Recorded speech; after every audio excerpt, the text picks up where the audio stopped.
curioso esto del hígado, lo importante que, por lo que decía el doctor Krzenovich, para la cultura, porque me recordé de lo algo que leí sobre la cultura vikinga, que para ellos el hígado era el órgano más importante porque era el asiento del alma.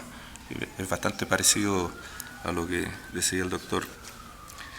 Bueno, voy a hablar sobre algunos conceptos generales de enfermedad hepática por alcohol, sobre el diagnóstico, el pronóstico, el tratamiento, que como saben ustedes en los últimos 40 años no ha cambiado mucho, con qué otras opciones de terapia contamos actualmente y cuáles son las nuevas terapias en estudio. La mayor parte de la figura y de los flujogramas que les voy a presentar las tomé de estas guías que realizamos en la Asociación Latinoamericana para el Estudio del Hígado, que fueron publicadas en el Annals, que es el órgano oficial de publicación de la ALE.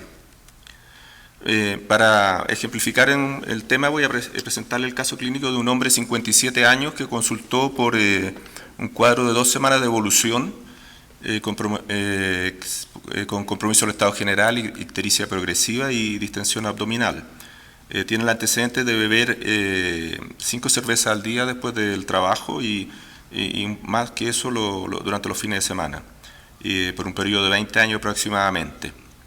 Y no tiene mayor antecedente salvo la toma de antiinflamatorio analgésico en forma ocasional. No ha tenido antecedente de hepatitis, no tiene antecedentes quirúrgicos, no usa drogas y fuma 10 cigarrillos al día.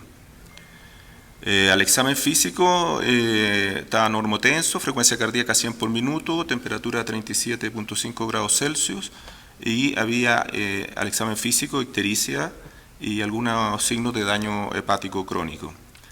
En el laboratorio una bili de 12, una ALT de 70, una AST de 140, fosfatasa 150, GGT 160, albúmina de 3,3, INR 1,6, leucocitos 12.000, plaquetas 95.000, creatinina 1,1, sodio 134.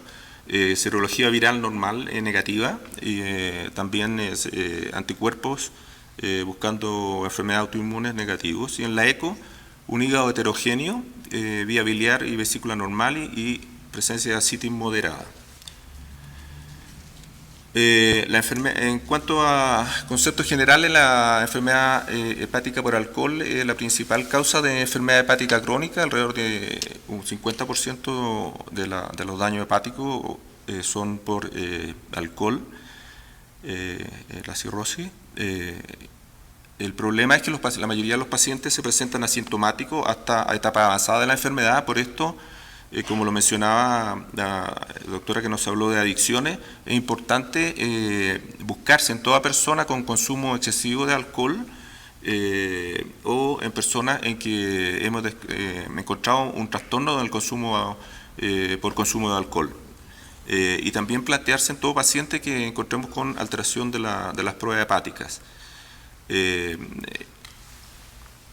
No se ve muy bien, pero ¿qué es lo que hemos propuesto en la guía? Es que en los pacientes con alteraciones de la transaminasa y de la GGT o IgGT, sí, hagamos un screening de abuso de alcohol. Ahí hemos propuesto que se haga el audit, que está bien validado y fácil de aplicar. En un paciente que tenga alteración de las pruebas hepáticas, encontramos un audit menor de 8, no hay trastorno por abuso de alcohol, entonces habría que descartar otras causas que estén produciendo daño hepático. Por el contrario, en los pacientes con un audit sobre 8, hay que evaluar el estadio del daño hepático crónico y evaluar las comorbilidades y ver si estamos en presencia de una hepatitis alcohólica o si en la ecografía o en la histografía encontramos que hay fibrosis o cirrosis, hacerle un seguimiento y tratarlo como lo hacemos con todos los pacientes con cirrosis, realizando los screening que corresponden y manejando y realizando las profilaxis que corresponden para las complicaciones de la cirrosis. Y en cuanto a tratamiento, esto ya fue mencionado en la charla anterior, es importante el manejo por un equipo multidisciplinario con presencia de expertos en adicciones, descartar otras adicciones, psiquiatras, psicólogos, importante la participación de un asistente social, intervención nutricional con un nutricionista y bueno, los pacientes que corresponde evaluar si es posible realizar según la etapa que se encuentren un trasplante hepático cuando estén en estadio más avanzado de la enfermedad. El problema es que, claro, son pocos los lugares con que se cuentan con la capacidad de evaluar a estos pacientes con equipo multidisciplinario como corresponde. ¿Cuánto consumo dañino de alcohol? Ya también lo mencionaron en la charla anterior. En hombres más de 3 tragos por día, tragos estándar por día. En mujeres más de 2. O atracones de alcohol, más de 5 tragos en un periodo de 2 horas. O más de 4 tragos en 2 horas en las mujeres. Y lo que se sabe es que el paciente obeso tiene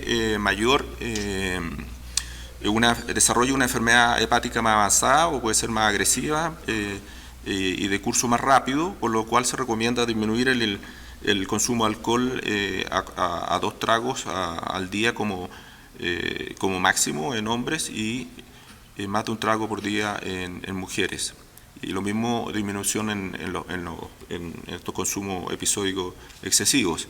Como saben, en unas últimas publicaciones del Lancet ya se vio que en realidad cualquier consumo de alcohol es nocivo y se recomienda el consumo cero, lo cual está siendo bastante discutido. ¿Qué es un trago estándar? En las guías que desarrollamos se consideró un trago estándar aquel que contiene 14 gramos de alcohol puro. Esto es discutido y en las diferentes guías podemos encontrar en la guía americana este mismo valor, en las europeas 10 gramos de alcohol, en las japonesas 16 gramos. Varía en los diferentes grupos y acá están la cantidad de ml por tipo de trago que contiene esta cantidad de alcohol. ¿Cuál la historia natural de la enfermedad hepática por alcohol? Esto ya es más conocido. Sabemos que un 90% se ha ido conociendo más en el último tiempo, más de un 90% de los bebedores excesivos, aquellos que beben más de 60 gramos por más de 12 semanas, desarrollan un 90% un hígado graso por alcohol que puede ser sintomático y presentar discreta elevación de la transaminasa y aumentos de la bilis a valores habitualmente menores de 3, pero que después de 2 meses de abstinencia tiende esto a regresar. Si el paciente continúa bebiendo, un 20-40% va a desarrollar una fibrosis progresiva y un 8-20% a lo largo del tiempo va a desarrollar una cirrosis y sus complicaciones. Subyacente a todo esto se encuentra lo que se denomina esteatohepatitis alcohólica, que es un concepto histopatológico que se ve en las diferentes etapas. Se puede ver en el hígado graso en un porcentaje menor, y cada vez se va viendo con mayor frecuencia a medida que aumenta la fibrosis. Cuando la esteatohepatitis alcohólica en algunos pacientes se presenta de manera intensa, aguda y de una rápida progresión, es lo que clínicamente hemos llamado como hepatitis alcohólica, y cuando se trata de un paciente cirrótico ya con una cirrosis importante, es lo que actualmente denominamos como acute on chronic liver failure. ¿Cómo se hace el diagnóstico de la hepatitis alcohólica? Es principalmente clínico y con laboratorio habitual. Es un síndrome clínico caracterizado por presencia de aparición de ictericia importante en un periodo breve de tiempo o deterioro de una ictericia leve ya existente y que se ve en pacientes con consumo excesivo y prolongado de alcohol. Habitualmente estos pacientes se presentan, ¿no es cierto?, con dolor abdominal, en el abdomen superior, hipocondrio derecho, compromiso del estado general, baja de peso, generalmente tienen bilirrubina sobre 3 miligramos por decilitro, habitualmente mayores de 10, tiene un aumento de las transaminasas AST 1,5 veces el límite superior, rara vez mayor de 300, y una relación AST-ALT mayor a 1,5 o 2. GGT mayor de 100, leucocitos 12.000, puede haber, y habitualmente lo hay, elevación de INR y cierta repercusión en los órganos o complicaciones ya propias de la cirrosis, como disfunción renal, encefalopatía, ascitis, y en los pacientes que presentan una respuesta inflamatoria más intensa y que tengan una fibrosis más avanzada, presentarse como un síndrome agudo sobrecrónico. Como les comentaba, el diagnóstico es según la presentación clínica y el laboratorio típico. Es importante descartar algunas causas que pueden llevar a confusión. Lo más habitual es el DILI o las hepatitis virales A, B, B y C, y la hepatitis autoinmune. Ahora sí, ¿qué tenemos que pedir en cuanto al consumo de alcohol? Es lo que habíamos conversado: alcohol por consenso por más de 5 años, tener menos de 60 días de abstinencia, tener un deterioro súbito de una ictericia, compromiso del estado general, compromiso con dolor abdominal, y pueden haber complicaciones asociadas a la cirrosis. El laboratorio típico que ya mencionamos anteriormente. Y si tenemos una presentación clínica típica y un laboratorio típico y hemos descartado otras causas, como las que mencionamos, por consenso esto se le ha llamado hepatitis alcohólica probable, y no es necesario realizar mayores estudios, y habría que evaluar si este paciente, qué tratamiento puede requerir este paciente, o si es beneficiario algún tipo de paciente según su severidad. Y en los pacientes en que hay algo que nos presta confusión en la historia clínica o en el laboratorio, como por ejemplo una historia de uso de alcohol poco clara, o que haya el antecedente de uso de algunos fármacos que pueden estar produciendo una injuria hepática, o que haya un patrón de transaminasa más elevado de lo normal, a esto se le ha denominado hepatitis incierta, y habría que hacer una biopsia hepática, y si la biopsia hepática nos confirma que se trata de una hepatitis alcohólica, entonces se le ha denominado hepatitis alcohólica definitiva. Si la biopsia la descarta, hay que buscar otra alternativa, y lo mismo si la presentación clínica ni el laboratorio no apoya, a esto se ha denominado hepatitis improbable, y habría que evaluar otra etiología. Esto se ha tratado de estandarizar principalmente para el desarrollo de estudios clínicos, para no tener lo más estandarizado posible la población en estudio, pero es aplicable a la clínica.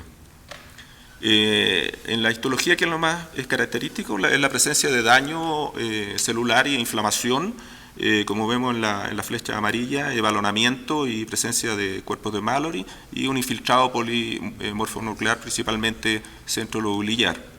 También podemos ver la presencia de bilirrubinoestasia, proliferación ductular y esta fibrosis pericelular y perivascular. ¿Cuál es el pronóstico de la hepatitis alcohólica? En este estudio de una corte danesa en que se siguieron a estos pacientes por 10 años, se vio que la mortalidad en ellos fue prácticamente el 60%. ¿Y cuál fue la causa de mortalidad en estos pacientes? Ellos encontraron diferencias entre aquellos que murieron antes de los 90 días o después de los 90 días. Los que murieron antes, las principales causas de muerte fue por insuficiencia hepática, infección, síndrome hepatorenal, y los que murieron posterior a los 90 días principalmente dependía si el paciente tenía o no cirrosis. En los pacientes con cirrosis fue principalmente por insuficiencia hepática, y en los otros ya las causas de muerte están más relacionadas con el trastorno por el uso de alcohol.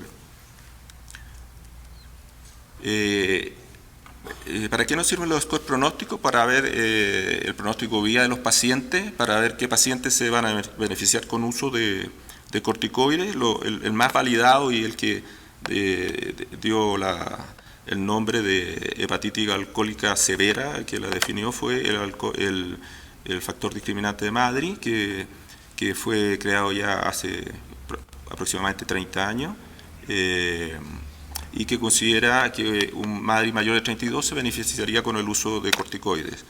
Después tenemos el MEL, que también ha sido muy usado y tiene la ventaja de incorporar la creatinina y esto de estandarizado el INR que es más comparable entre los diferentes laboratorios y se estima que un valor de 20 tiene una mortalidad mayor al 20% al mes. Tenemos el score de AVIC, que ha sido validado en España, el de Glasgow, que utilizan principalmente en Inglaterra, y también está el score histológico del trabajo del doctor Altamirano, ¿no es cierto?, que también es muy bueno, pero es poco aplicable habitualmente en la clínica por los trastornos de coagulación de estos enfermos y lo que difícil resulta realizar biopsias en estos enfermos por el alto costo. Ahora, estos scores en general tienen un comportamiento un área bajo la curva bastante similar, tienen sensibilidades bastante similares, entre 1 a 0.8 al mes y a los 90 días. Sin embargo, la especificidad en MADRI tendría una especificidad bastante baja, inaceptable probablemente, y esto probablemente nos esté haciendo tratar a pacientes que no deberían tratarse. Por esto se ha hablado mucho y han aparecido varios trabajos desde hace años sobre la idea de recalibrar el MADRI. Hay que considerar que en el 89, que se publicó el estudio de MADRI, la sobrevida de los pacientes del grupo placebo era alrededor del 60%, y en el trabajo de Stopa que se realizó en el 2015, la sobrevida de estos pacientes fue muy superior. Entonces, hay sobre todo el manejo de estos pacientes en unidades de cuidado intermedio, cuidado intensivo, en que hay un mejor soporte de órganos, una mejor prevención y tratamiento de las infecciones, ha mejorado la sobrevida de estos pacientes, de los pacientes con hepatitis alcohólica. Es por esto que se ha propuesto esto de recalibrar el MADRI, y hay varios trabajos que proponen entre 37, 42, 44, pero es un tema que está en discusión. En nuestro paciente, en el caso clínico, tiene un MEL de 22, lo cual le da una mortalidad a 90 días de un 31%, y tiene un MADRI de 95, lo que da una mortalidad a 30 días mayor a un 50%. ¿Qué terapia tenemos para este enfermo? Bueno, lo más importante, las medidas generales en este paciente, lo que ya habíamos conversado: evaluación por un equipo multidisciplinario, manejo del síndrome de privación, evaluación por psiquiatra, psicólogo, experto en adicciones, soporte nutricional indispensable en estos pacientes, tratar de lograr un aporte calórico adecuado, alrededor de 30, 35, 40 kilocalorías por kilo, un aporte proteico y de vitamina adecuado, al igual de minerales, y tratar las complicaciones del daño hepático crónico. Otra cosa que es trascendental en estos enfermos es buscar siempre en forma sistemática las enfermedades, las infecciones, que son muy frecuentes y que, como vimos, causan mortalidad en los primeros días de la enfermedad. Así que a todo paciente hay que hacerle un estudio con hemocultivo, cultivo de orina, radiografía de tórax, secreción. En cuanto al manejo nutricional, ha sido difícil en los estudios lograr el aporte recomendado y comprobar que esto mejora la sobrevida. Se recomienda, en cuanto a las comidas, hacerlas en varias veces al día, 4, 5, 6. Es muy importante la colación nocturna en estos enfermos, y preferir siempre la vía oral. En los estudios que se ha tratado de dar este aporte por sondas, habitualmente es mal tolerada por los pacientes y no se ha logrado concluir en los estudios. Sin embargo, en este estudio se pudo ver que, logrando un aporte mayor a 1.690 calorías, se observaba una sobrevida mejor en los pacientes que lograban tener este aporte a los que no lo lograban. Más allá, sobre todo de la primera etapa de la hepatitis alcohólica del primer mes, lo más importante a largo plazo es la abstinencia. Estos son resultados, análisis del estudio STOPA, en que se puede ver que los pacientes que no redujeron la ingesta presentaban una mortalidad 3 veces mayor que los pacientes que sí lo lograban. Lo cual a la larga es lo más importante en los pacientes que han tenido una hepatitis alcohólica. ¿Cómo establecemos la severidad? Lo que hemos conversado y lo que hemos recomendado en la guía es ocupar el MADRI o el MELD. Si no tienen un MELD sobre 20 o un MADRI sobre 32, aporte nutricional, tratar las complicaciones de la cirrosis, seguimiento estricto. Si tienen valores altos de MEL y MADRI, ver si hay alguna contraindicación para el uso de esteroides. Si hay contraindicación, lo mismo, tratamiento nutricional, tratar las complicaciones, seguimiento estricto. Si no hay contraindicaciones, iniciar tratamiento con prednisolona, 40 miligramos al día por 7 días y evaluarlos precozmente como lo hacemos con el LIL. Y si tenemos un LIL menor a 0,45, completar 4 semanas. Si tenemos un LIL mayor o igual a 0,45, suspender los tratamientos, la prednisona. En el estudio STOPA se vio que, los pacientes tratados con corticoides presentaron una mortalidad de 14% versus un 18% placebo, que fue una tendencia a favor de los corticoides, pero que no logró significancia. Y este beneficio se observó principalmente durante el primer mes. El estudio STOPA lo que hizo, sobre todo en los primer tiempo después de su publicación, fue acentuar las discusiones que había sobre la utilidad de los corticoides en estos pacientes, que todavía sigue siendo tema de discusión. Sin embargo, 2 metaanálisis realizados posteriormente, incluyendo el estudio STOPA, acá les presento uno, en que se incluyeron 11 estudios. Se observó que efectivamente los corticoides tenían cierto beneficio, con un 38% de sobrevida superior en los pacientes tratados que no tratados y con un NNT de 13, lo cual apoya su uso.